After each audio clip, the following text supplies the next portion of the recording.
Shalom, igreja. Boa tarde a todos. Me alegra poder estar aqui num culto da tarde.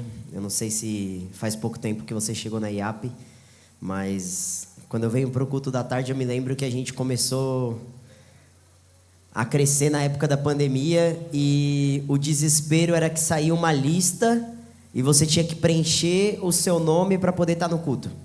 Eu não sei se alguém se recorda dessa época.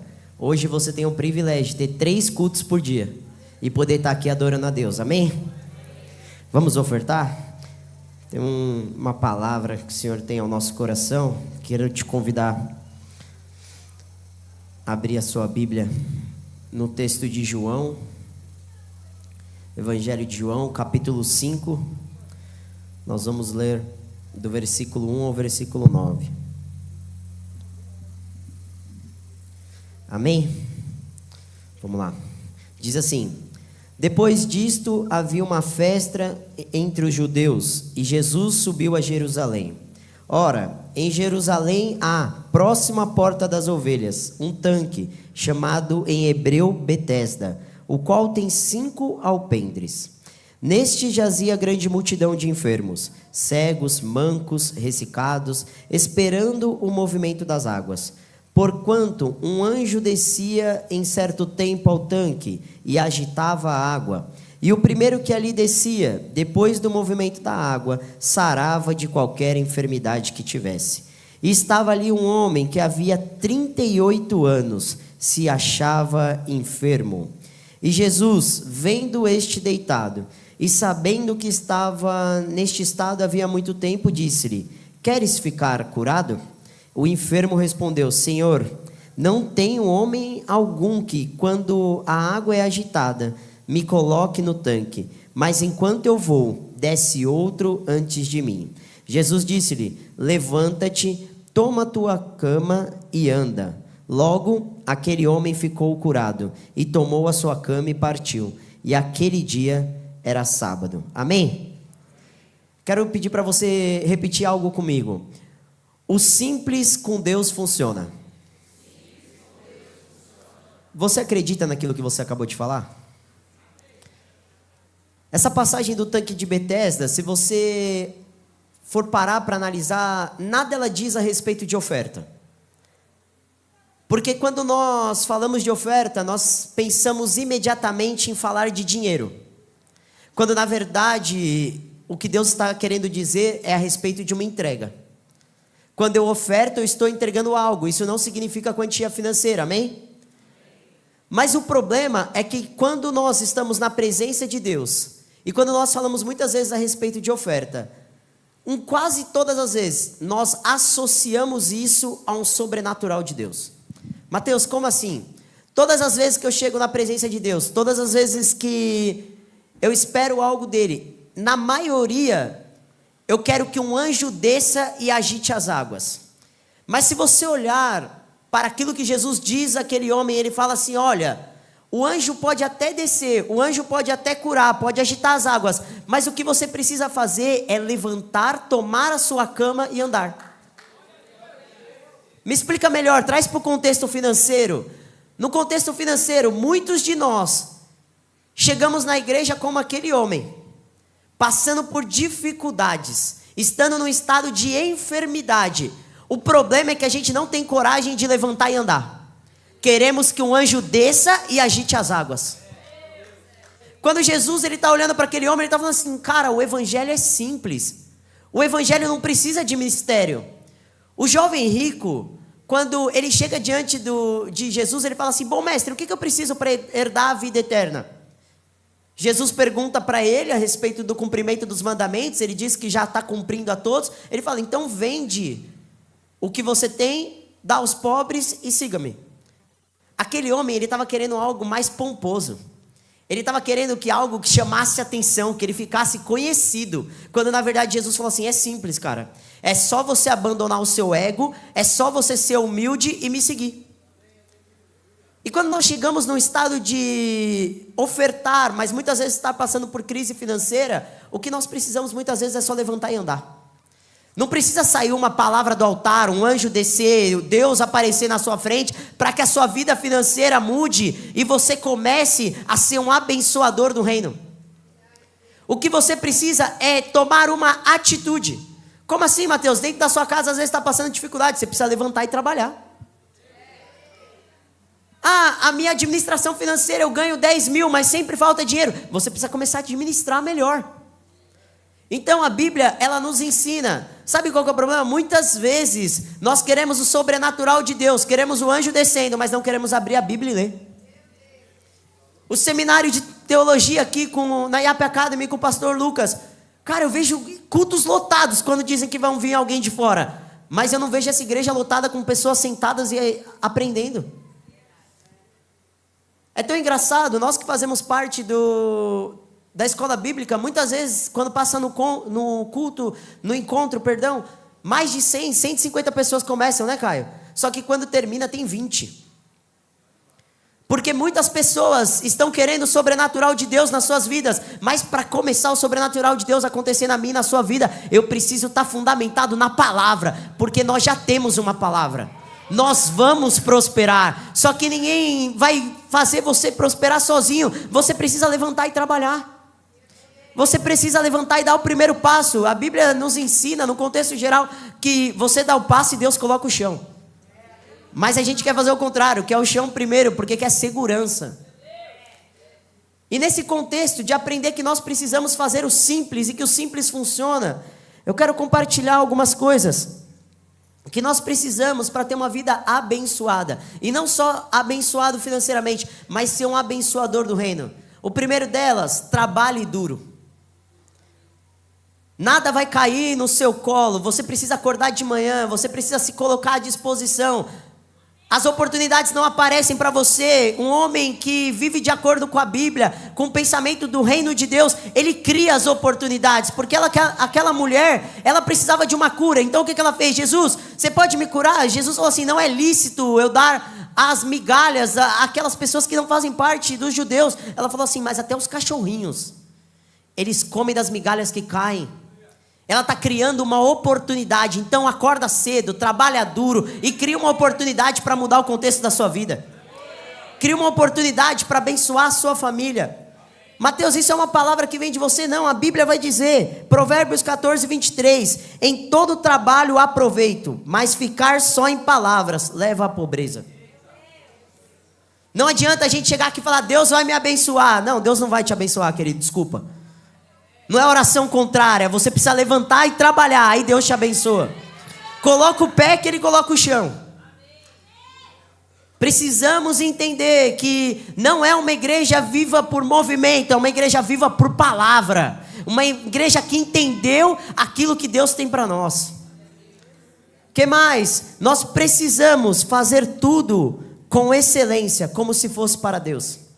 A Bíblia vai dizer em Colossenses 3, 23 e 24, em tudo que fizeres, faça de todo o teu coração, como o Senhor e não aos homens, sabendo que recebereis do Senhor o galardão da herança, porque a Cristo o Senhor serviu. Muitas vezes eu vejo pessoas cristãs que não conseguem entregar o seu melhor. Ah, mas o irmão não entrega, o problema é do irmão, entrega a você. Lembra que você está abençoando a sua casa. Você está abençoando a sua família. Depois que eu entendi que tudo que eu faço no reino de Deus traz um benefício para mim, eu comecei a fazer com mais excelência. Como assim? Você faz tudo esperando algo em troca? Não, é porque Deus é tão bom que tudo que nós fazemos, Ele olha para você e fala assim, eu vou abençoar meu filho. Porque ele tem maturidade, ele entendeu que ele trabalha sem querer nada, mas já que ele trabalhou, eu vou entregar. Por quê? Porque tem tanta gente aí fora e tanta coisa que Deus quer entregar, mas as pessoas não querem viver, que Ele vai abençoar quem quer. Pode ter uma igreja aqui com 5 mil pessoas, mas nem todos vivem algo poderoso em Deus. Por quê? Porque só alguns querem ser abençoados. Outros querem que o anjo agite as águas. Nós precisamos ser as pessoas que estamos dispostas a criar essas oportunidades. De falar, Deus, eu vou criar uma oportunidade hoje para o Senhor me abençoar. Eu vou criar uma oportunidade hoje, eu vou mover o seu coração a tal ponto que no final do dia você vai ter que liberar uma bênção sobre a minha vida. Porque eu entreguei com excelência, amém? E aí Deus te entrega, o que que você precisa fazer? Você precisa administrar bem as suas finanças. Não adianta Deus te prosperar e você não conseguir administrar aquilo que Ele te entregou. A Bíblia vai dizer em Lucas 14, 28, pois qual de vós, querendo edificar uma torre, não se assenta primeiro a calcular as despesas, para ver se tem com que acabar?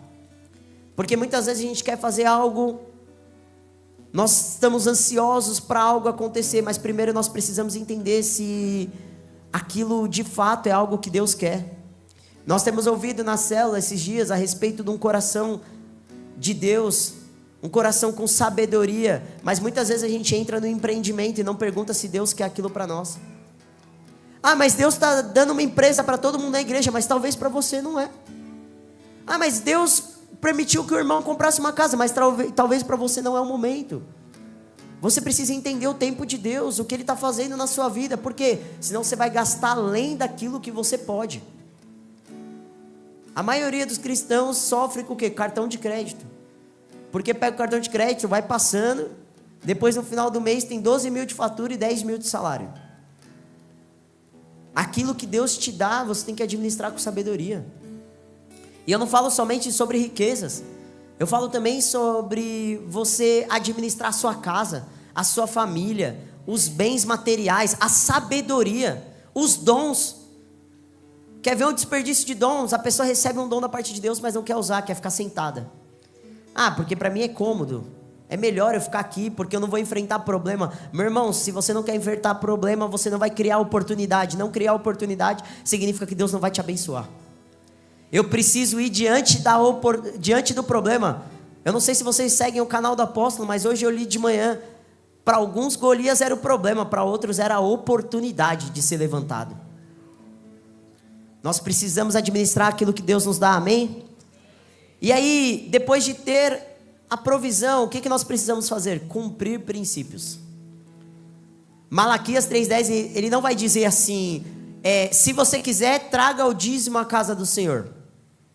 Eu não sei a Bíblia de vocês, mas a minha diz assim, trazei. É uma ordenança da parte do Senhor. Deus está falando assim, cumpre princípio e eu vou te abençoar. Cumpre princípio e eu vou te proteger.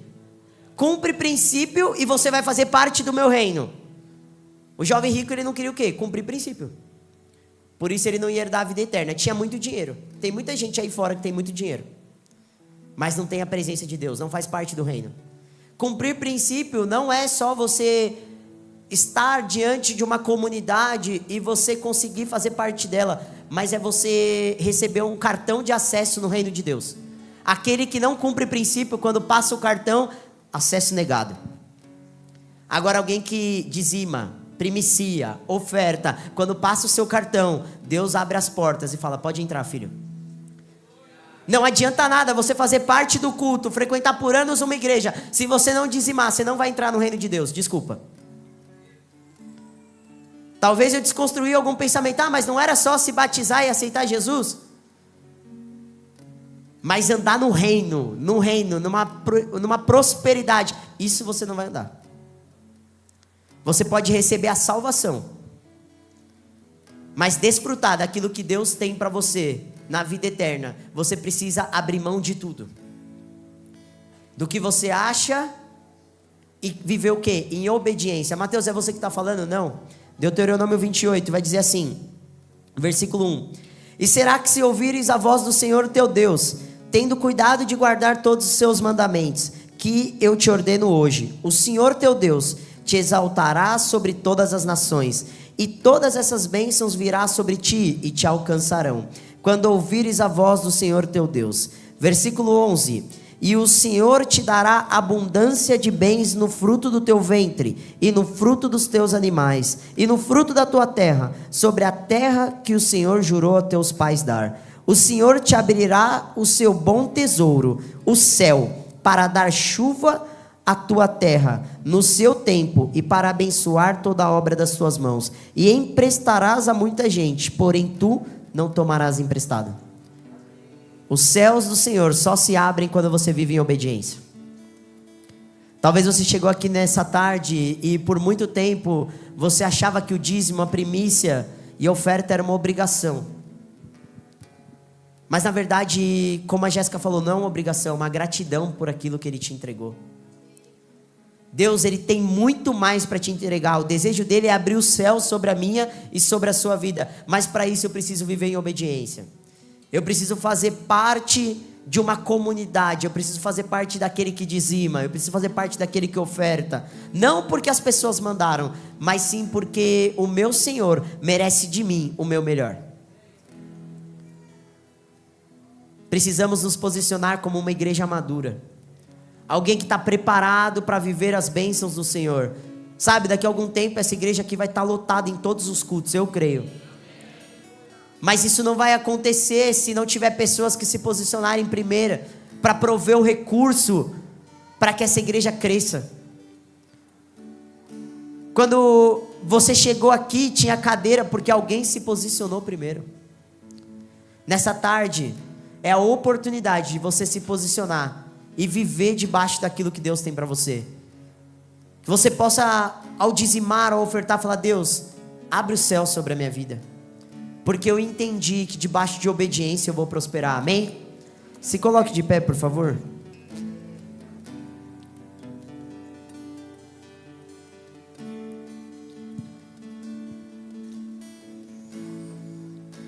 Que você nessa tarde possa separar uma oferta por gratidão. Agradecer ao Senhor por tudo que Ele tem feito na sua vida. Agradecer ao Senhor por tudo que Ele já te entregou, amém? Vamos orar, feche seus olhos.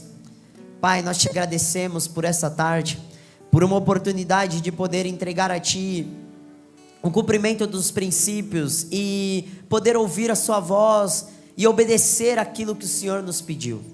Nós não estamos aqui somente por gratidão ou por medo, mas estamos aqui porque entendemos que fazemos parte do Seu reino.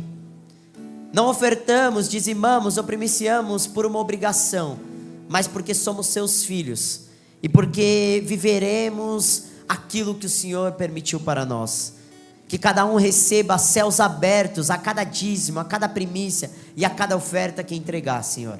A minha oração é para que cada celeiro esteja abastecido, mas não só isso, que haja sobra, Pai, para que muitos outros sejam alcançados. Porque eu sei que existem aqui filhos com coração generoso, que estão falando: Deus, me dá recursos, porque eu vou prover em projetos, na vida de pessoas, eu vou ajudar, eu vou ofertar. Então, Senhor, levanta este, Senhor, que já tem orado dentro das suas casas e dentro dos seus quartos, para que se cumpra aquilo que fora dito sobre esse ministério, sobre essa igreja, sobre os seus filhos, à medida daquilo que o Senhor já determinou nos céus. A nossa oração é para que nada impeça a gente ter um coração generoso, um coração entregue, que cada um venha entender que não necessita do sobrenatural acontecer para se mover e viver debaixo de princípios, mas que a cada princípio cumprido, o sobrenatural do seu reino, Senhor, se manifeste sobre a vida dos seus filhos. Essa é a minha oração, Senhor. Eu te agradeço e te louvo em nome de Jesus, amém? Pode trazer seu dízimo, sua primícia, tem maquininha nas laterais.